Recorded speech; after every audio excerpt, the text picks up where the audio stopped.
Hello everyone, welcome to another class of design of RC structures. आज के class में हम लोग डिस्कस करेंगे अबाउट डिजाइन ऑफ बीम्स। इस क्लास में बीम डिजाइन की सेकंड पार्ट डिस्कशन करेंगे। पिछले क्लास में हम लोगों ने ऑलरेडी बीम डिजाइन के जो कुछ चीजें हैं अकॉर्डिंग टू IS 456/2000 उसको हम लोगों ने डिस्कस किए थे।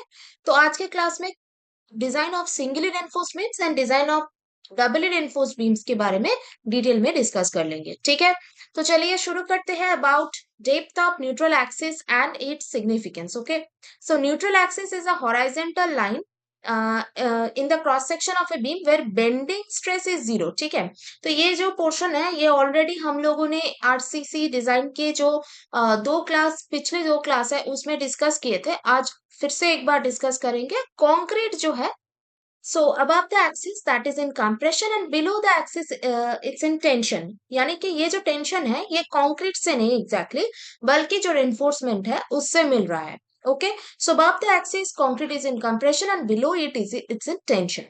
So location of the neutral axis is very important because it helps determine whether the section will fill in a ductile or brittle manner।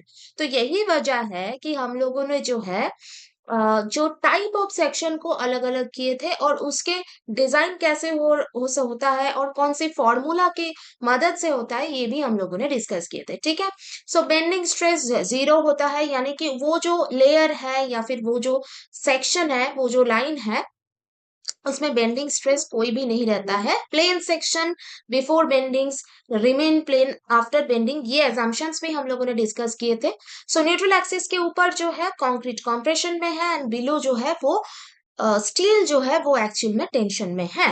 Location of neutral axis determine करता है कि beam जो है ये under reinforced है, over reinforced है या balanced है। ठीक है, सो शैलो न्यूट्रल एक्सिस का मतलब है बीम जो है ये अंडर रेनफोर्स्ड है। तो अंडर रेनफोर्स्ड है मतलब स्टील जो है ये डक्टाइल मैनर में फेल करेगा। एक वार्निंग साइन आपको मिलेगा कि बीम जो है ये फेल हो रहा है। ठीक है, लेकिन अगर ओवर एनफोर्स्ड होगा so it will cause a brittle failure, यानी कि आपको कोई भी जो है वार्निंग साइंस कुछ भी नहीं मिलने वाला है। आप ये बिल्कुल झट से फेल हो जाएगा। और बैलेंस सेक्शन जो है ये न्यूट्रल एक्सिस के डेप्थ स्टील और कंक्रीट के लिए बिल्कुल इक्वल होता है और ये दोनों अपना अपना लिमिट स्टेट सेम टाइम में रीच करता है। ठीक है, सो हम लोगों के लिए डिजायरेबल क्या है? That is an under enforced section is the desirable, okay, because it fails in a ductile manner and it will give a warning, right? Next let's move on to singly reinforced beam। now singly reinforced beam क्या है? जो normal beam अब तक हम लोगों ने पढ़े हैं वही है आपका सिंगली रेनफोर्स्ड बीम। तो सिंगली रेनफोर्स्ड का मतलब है रेनफोर्समेंट सिर्फ और सिर्फ जो है टेंशन जोन में है। और ये जो है ये इसका है stress diagram and this is the strain diagram. Okay, so what are the stresses? यानी कि कॉम्प्रेसिव स्ट्रेस और टेंशन स्ट्रेस दोनों एक्ट कर रहा है। So maximum stress at the outer most compression fibre is 0.0035 maximum strain. And over here जहां पे आपका जो कॉम्प्रेशन जो कॉम्प्रेसिव जो फोर्स है उसका जो पॉइंट है जहां पे वो अप्लाई हो रहा है that is 0.002। The strain corresponding to the point where the compressive stress acts is 0.002 and maximum stress आपका होगा 0.446 actually। So यहाँ पे round off करके 0.45 FCK, right? And what is the maximum tensile stress? That is 0.87 FY। FY is the yield stress, ठीक है? और ये AST है आपका area of the tensile steel। XU is the neutral axis, B and D are the dimensions of the beam, right? Now compression force जो है ये tension force के बिल्कुल बराबर होना चाहिए, नहीं तो बीम बैलेंस में नहीं रहेगा। और इक्वल एंड ऑपोजिट रिएक्शन आप लोगों को पता ही है। सो 0.36 FC के BX ये एक्स हमें डिटरमाइन करना है। ठीक है, सो 0.87 FY AST, okay, that these two things are equal। So distance between the line of action of two forces, compression and tension, इसे कहते हैं lever arm and that is denoted by Z। Now this Z is equal to D minus 0.42x। ध्यान में रखिएगा D minus 0.42x is the Z is the lever arm, जहां पे दो force जो है कंप्रेशन और टेंशन इन दोनों के बीच जो एक्ट कर रहा है इन दोनों के बीच distance. Okay, moment of resistance with respect to concrete अगर हम मान लेंगे जो कि हम लोग कंसिडर करते हैं in case of balance section, compressive force into lever arm that is obviously equal to 0.36 FCK B into Z, यानी कि 0.36 FCK B into D minus 0.42 X. alright, तो ये है आपका moment of resistance with respect to concrete. Now with respect to steel क्या होगा, जैसे कि अंडर इन्फो सेक्शन में स्टील जो है ये पहले यील्ड होता है, तो इसमें होता है tensile force into lever arm, यानी कि 0.87 FYAST into Z. Z is again the lever arm. Okay, so FCK is the characteristic compressive strength of concrete and FY is the yield strength of steel. Maximum area, ध्यान में रखिएगा, बहुत important point है. Maximum area of tensile steel, tension steel is 0.04 pt. So 4% of the dimensions of the beam is the maximum area of tension steel. Minimum area of tensile steel is equal to AST minimum by BD into 100. तो ये question बहुत बार पूछा जाता है exams में, तो इसको ये दोनों चीजों को आपको ध्यान में रखना होगा. मैक्सिमम एरिया क्या होता है 0.04 BD and minimum area is equal to AST minimum by BD into 100. To avoid sudden failure, area of tension steel provided should be greater than minimum area of the steel. Okay, it should be greater than minimum area of the steel and it should be less than maximum area of the steel. All right, so over here yield stress 250, यानी कि Fe 250 के लिए PT minimum 0.34, Fe 450 के लिए PT minimum 0.2 and Fe 500 के लिए PT minimum is the 0.17. Okay, just remember these values and PT limit values भी है यहाँ पे, because the PT जैसे कि आपने देखा ये सिर्फ ना कि आपका जो है ग्रेड ऑफ स्टील पे, पर ग्रेड ऑफ कंक्रीट पे भी डिपेंड करेगा, right. So accordingly the values are given. ये टेबल आपको IS 456 2000 एनेक्शन में मिल जाएगा. MU limit by BD square values, that also depends on both the grade of steel and the grade of concrete. So M20, M25, M30, M35, M40 के हिसाब से ये भी आपको ध्यान में रखना होगा, राइट. नाउ FY के हिसाब से अगर हम न्यूट्रल एक्सिस स्टेप, जो ऑलरेडी हमने पहले ही दिन जब हम लिमिट स्टेट डिस्कस कर रहे थे तभी डिस्कस किए थे कि 250 Fe 250 के लिए 0.53 डी, Fe 415 के लिए 0.48 डी, Fe 500 के लिए 0.460 एंड ऑल्सो ये 456 के कोडल प्रोविजंस में नहीं है, लेकिन ये आपको ध्यान में रखना होगा 550 जो कि आजकल के दिन में बहुत ही कॉमन है, वो भी आपको ध्यान में रखना होगा. That is equal to 0.44 times of the D. Okay, that is the depth of the neutral axis.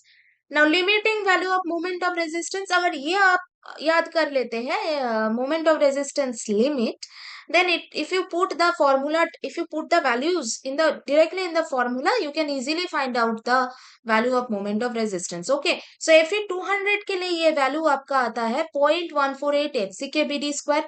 Fe 415 के लिए this value is equal to 0.138 FCK BD square and for Fe 500 this value becomes 0.13 FCK BD square and this is the most commonly used grade of steel. All right. Now there are some special cases of design of beams. Okay, so depending upon the relation between actual depth of the neutral axis and limiting depth of the neutral axis, beams के कुछ special cases है कि हम under enforce section को कैसे design करेंगे, balance section को कैसे डिजाइन करेंगे, अगर सेक्शन ओवर इन्फोर्स्ड है तो क्या डिजाइन करना चाहिए या डिजाइन को डिस्कर्ड करना चाहिए, रीडिजाइन करना चाहिए. सो अगर जो है न्यूट्रल एक्सिस का डेप्थ जो है वो limiting depth of neutral axis से कम आता है, x is less than x you limit, then this condition is known as under enforced section. बार बार ये हम लोग डिस्कस कर रहे हैं. Now under enforced section occurs when the area of the steel provided is less than required for a balanced section. तो steel का जो failure है वो बिल्कुल पहले आएगा कंक्रीट के अकॉर्डिंग, क्योंकि ये सेक्शन अंडर एनफोर्समेंट, यानी कि रेनफोर्समेंट जो है स्टील जो है उसका मात्रा जो है, उसका जो एरिया है जो एक बैलेंस सेक्शन में होना चाहिए उससे कम है. And this is the most desirable section also because it will give a warning sign before failure. So because of the less reinforcement, actual neutral axis will move above the critical neutral axis. The neutral axis अगर beam ये होगा तो जो actual neutral axis है that will be moving above the critical, this is the actual neutral axis, critical neutral axis, और ये आपका अभी का न्यूट्रल एक्सिस है. Alright, so this will be the case, right, ये ऊपर शिफ्ट हो जाएगा with respect to the actual neutral axis. Now the steel is fully stressed while concrete is under stress. Concrete अभी तक उस लेवल की stress में नहीं आया है जिसमें दोनों साथ में फेल किया सकते हैं, यानी कि balance section. So some of the concrete remains unutilised. Concrete utilise नहीं हो रहा है, लेकिन still because it is ductile, it takes time to break and it will give a warning, adequate warning before the structure's final collapse. ये आपको ध्यान में रखना होगा, ठीक है. सो यहाँ पे डिजाइन करने के लिए हम लोग कौन सी फॉर्मूला को यूज करेंगे? That is mu is equal to 0.36 FC K B X D minus 0.42 X U और 0.87 FYAST D minus 0.42 XU. This is very, very important part and this is the design which we need to do. Okay. Now comes the case of balance section. अगर section balanced होगा, जहाँ पे compressive stress and tensile stress दोनों ही बिल्कुल same time पे अपनी maximum permissible values reach कर रहा है, तो उस केस में एक्चुअल में यहाँ पे जो अंडर इन्फो सेक्शन है उसमें हम लोग 0.87 FYAST D माइनस 0.42 XU को ही कंसिडर करते हैं, क्योंकि स्टील जो है एक्चुअल में वो जो है उसका जो फेलियर हो रहा है वो असल में पहले फेल हो रहा है, तो उसका यील्डिंग पहले होगा. So the formula we will use is 0.87 FYAST D minus 0.42 XU. पर बैलेंस सेक्शन की केस में दोनों साथ में फेल हो रहा है, so we can use both the formulas at the same time. 0.36 FC K BX limit, यहाँ पे यू था, यहाँ पे एक्चुअल न्यूट्रल एक्सिस था क्रिटिकल न्यूट्रल एक्सिस के रेस्पेक्ट पे, लेकिन यहाँ पे जो है ना actual neutral axis or critical neutral axis, they are the same. So the critical neutral axis is the neutral axis. Okay, so in this type of sections we can use both the formulas FCK BX limit D minus 0.42 X limit or 0.87 FYAST D minus 0.42 X limit. Now comes the most critical case when X is greater than X limit. So this is the condition known as over-enforced section, and this over-enforced section occurs जब area of steel is greater than that of balance section.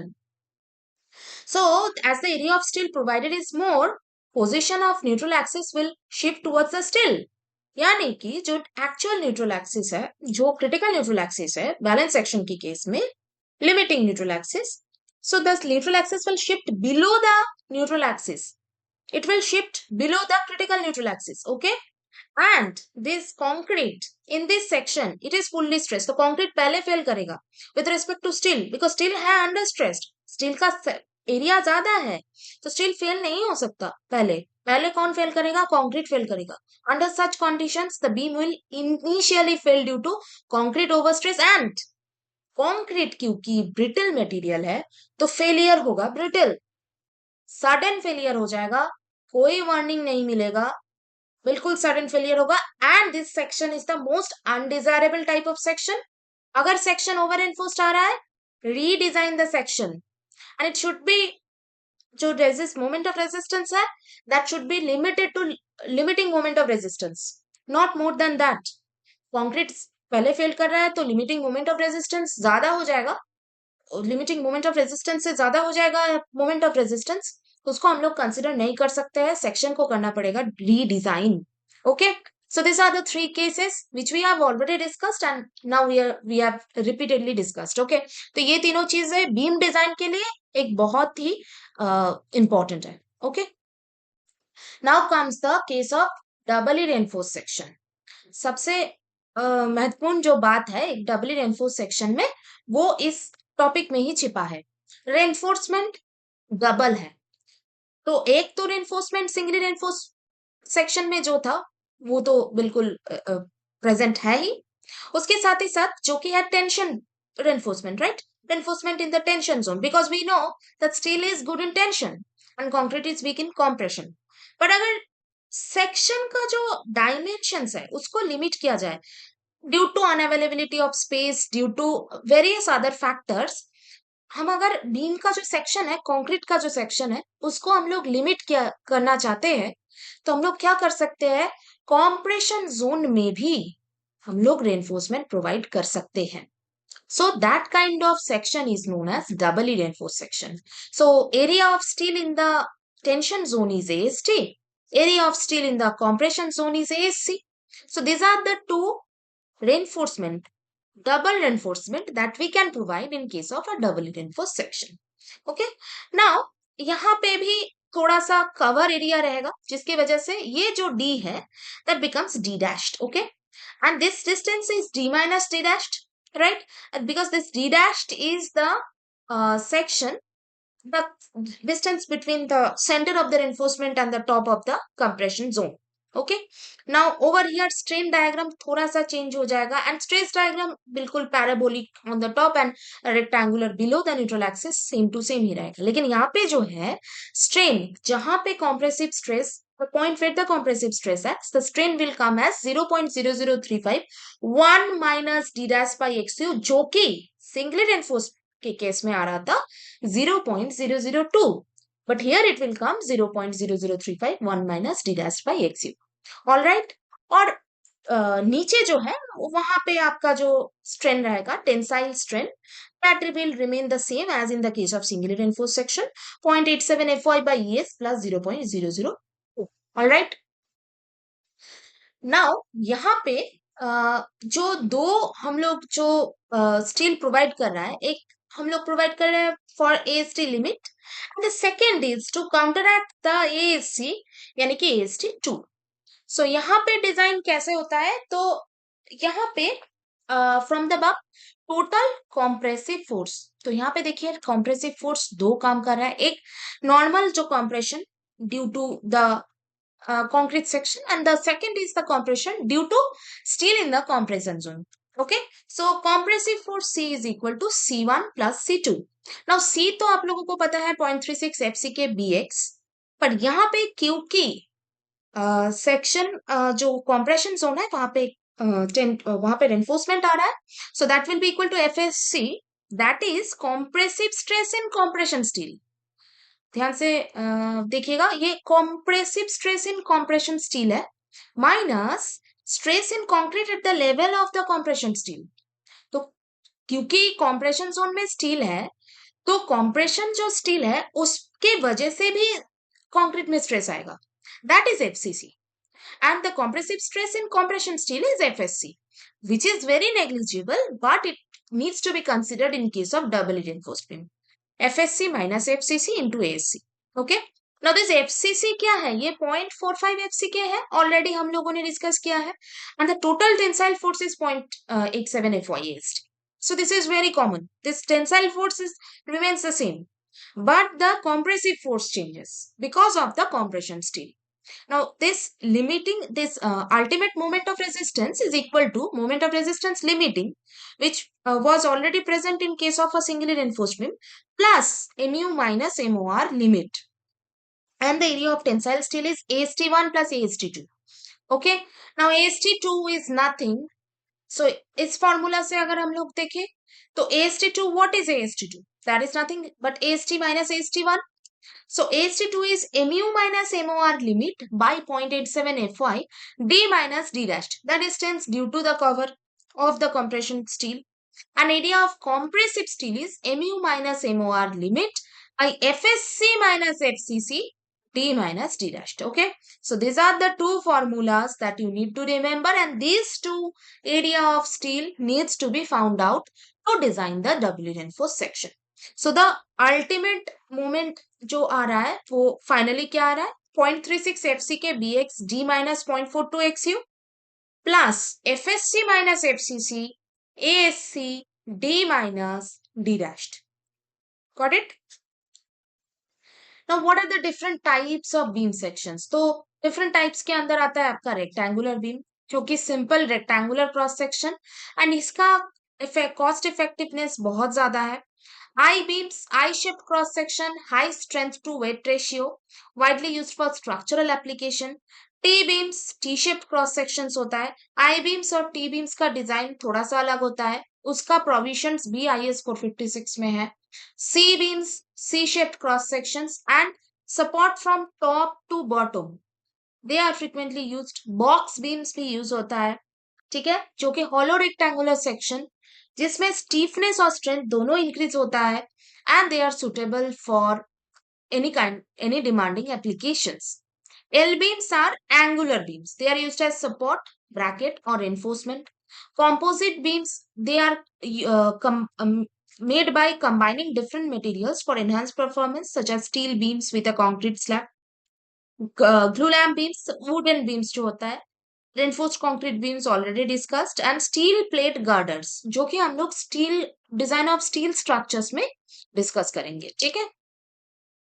So the basic rules for design of beam: strength and stiffness, load consideration, material selection, cross-sectional shape, proportional design, limit state design, load distribution, shear and bending moment, code compliance, and quality control. These are the basic rules for design of beams. Okay. Now cantilever beams की अगर बात करें, सो cantilever beams का मतलब क्या है? That is fixed and bonded and free at the other, that is often used in balconies, canopies, bridges also. So इसका design load transfer के नेचर क्योंकि अलग है, जो जब हम लोग एनालिसिस करते हैं तो हम लोगों के ने देखा है कि जो डिस्ट्रीब्यूशन फैक्टर है that is different for cantilever beams. So cantilever beams का जो एंटायर स्पैन है that is subjected to beam and shear from fix support to free end. क्योंकि अगर आप लोग एसएफडी या बीएमडी ड्रॉ करेंगे तो वहां पे आपको क्लियरली आपको दिखेगा कि मूवमेंट जो है वो मैक्सिमम एट द सपोर्ट होता है। So maximum bending moment that occurs at the fixed end and deflection is greatest at the free end. तो अगर ये आपका मान लीजिए कैंटिलीवर है तो डिफ्लेक्शन प्रोफाइल ऐसा होता है, लेकिन जो बीएमडी होता है वो बिल्कुल इस तरह से होता है अगर यूडीएल रहेगा तभी। Okay, now effective span for a cantilever beam is length of overhang plus half the depth. Very important. All these are provided in IS 456 2000, जाके आप लोग चेक कर सकते हैं। Reinforcement is placed in top portion, जहां पे tension आ रहा है। देखिए ये अलग क्यों है? Because in case of a normal beam section, simply supported beam, okay, और फिक्स्ड बीम, यहाँ पे क्या आ रहा है कि टेंशन जो है वो बॉटम पे ही आ रहा है, लेकिन कैंटिलीवर के लिए ये टेंशन टॉप पे आ रहा है, right. So deflection limits are stricter than simply supported beams, and इसमें जो इंपॉर्टेंट है वो है सर्विसिबिलिटी चेक और क्रैक कंट्रोल, ये दोनों करना होगा due to high stresses. Okay, now अगर हम बात करें टी बीम और एल बीम की, so in case of an L beam, very very important, effective width of the flange, ये यहां से क्वेश्चन बहुत पूछा जाता है।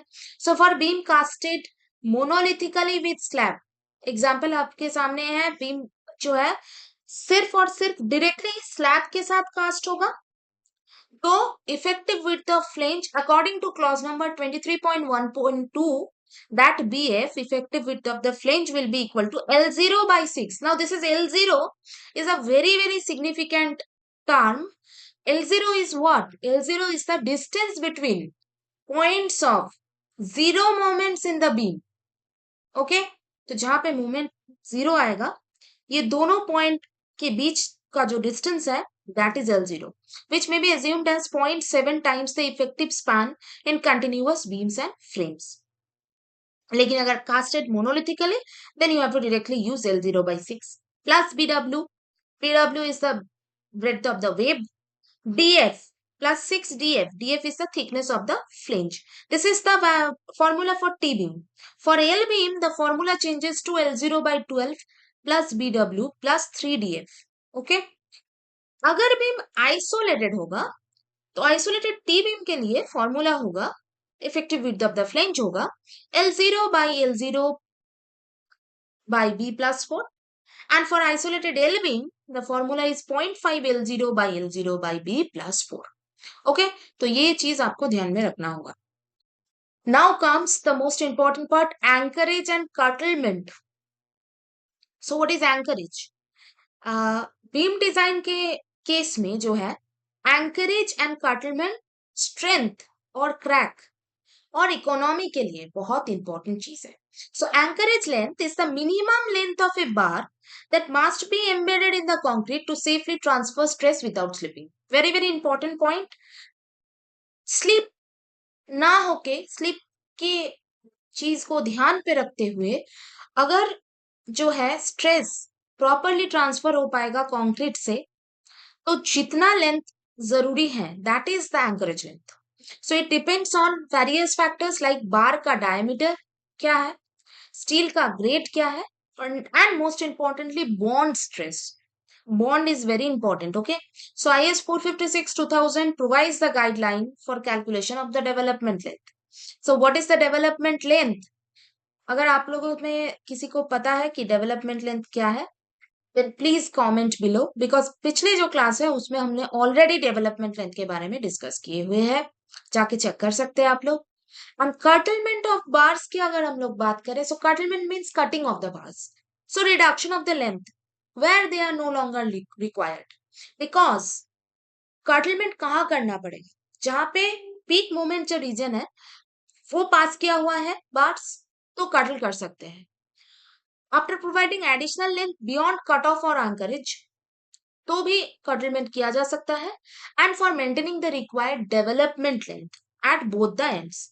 सो proper anchorage and curtailment not only ensures safe load transfer, but it also reduces steel wastage, making the structure economical. ठीक है, तो ये बात है एंकरेज और कर्टलमेंट की। ये क्लास एंड करेंगे एक बहुत इंपॉर्टेंट क्वेश्चन को डिस्कस करते हुए। So the final deflection due to all loads, including the effects of temperature creep and shrinkage, and measured from as-cast level of supports of floor, roofs and all other horizontal members should not exceed. So जो deflection है, final deflection है, वो अगर as-cast level से measure होगा for floors, roofs and all horizontal members, so that should not exceed span by 250. Just remember that should not exceed span by 250. But if the deflection including the effects of temperature creep and shrinkage occurred after erection of partitions and application of finishes, तो इसमें deflection होगा span by 350 or 20 mm, okay, whichever is less. All right, so this is all about deflection. Okay, just remember this, बहुत important है। तो यहाँ पे option C will be the correct answer. As cast level है तो span by 250, पर अगर after erection of partitions and application of finishes, then it will be span by 350 or 20 mm, whichever is best. तो इसके साथ ही साथ आज की क्लास को एंड करते हैं। अगर क्लास पसंद आया होगा तो एक लाइक जरूर कर दीजिएगा। Thank you for watching.